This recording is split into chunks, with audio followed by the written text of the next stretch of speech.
क्यों है कजरी तीज विशेष? जानिए कजरी व्रत के लाभ। अभी कुछ समय पहले हमने हरियाली तीज का आनंद लिया था और अब आने वाली है कजरी तीज। हर तीज त्योहार का अपना ही अलग महत्व है और अलग अलग जगह पर लोग इसे अपनी तरह से उत्साह के साथ मनाते हैं। हमारे समाज में 4 प्रकार की तीज मुख्यतः मनाई जाती है: अखा तीज, हरियाली तीज, कजली अथवा कजरी तीज तथा हरतालिका तीज। हिंदू कैलेंडर के हिसाब से भाद्रपद माह के कृष्ण पक्ष में कजरी तीज आती है। इस वर्ष कजरी तीज 30 अगस्त 2022 को मनाई जाएगी। कजरी तीज का महत्व। तीज का त्योहार विवाहित स्त्रियों के लिए अत्यंत महत्वपूर्ण होता है। कहा जाता है कि पति पत्नी के संबंधों को बेहतर और मजबूत बनाने के लिए तीज का व्रत अत्यंत फलदायी होता है।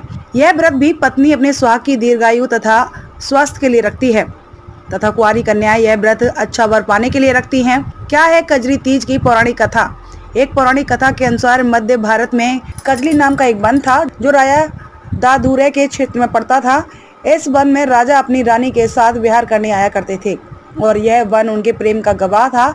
लोग इस वन के नाम पर कजरी गीत गाया करते थे। धीरे धीरे यह गीत दूर दूर तक फैलने लगा। कुछ समय पश्चात राजा की मृत्यु हो गई और रानी उसकी चिता में सती हो गई। उन दोनों के अमर प्रेम के कारण वहां के लोग कजरी के गाने पति पत्नी के प्रेम के प्रतीक के रूप में गाने लगे।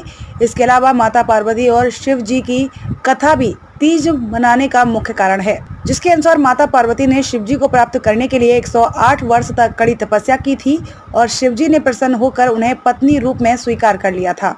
उन्होंने प्रसन्न होकर पार्वती जी को यह वरदान भी दिया था कि इस दिन जो भी स्त्री व्रत रखेगी और इस कथा को सुनेगी और दूसरों को सुनाएगी, उसे सौभाग्यवती होने का आशीर्वाद प्राप्त होगा। कजली तीज मनाने का तरीका। कजरी तीज के दिन घर में झूला डाला जाता है और सभी स्त्रियां इसमें झूला झूलती हैं। इस दिन स्त्रियां एकत्रित होकर पूरा दिन कजरी तीज के गीत गाती हैं और नाचती हैं। इस दिन गेहूं, चना, चावल आदि के सत्तू में घी मिलाकर तरह तरह के पकवान बनाए जाते हैं। यह व्रत चंद्रोदय के बाद उसकी पूजा करके तोड़ा जाता है और बने हुए पकवान खाए जाते हैं। आटे की 7 रोटियां बनाकर गुड़ और चने के साथ गाय को खिलाई जाती है और इसके बाद ही व्रत का पारण कर भोजन ग्रहण किया जाता है।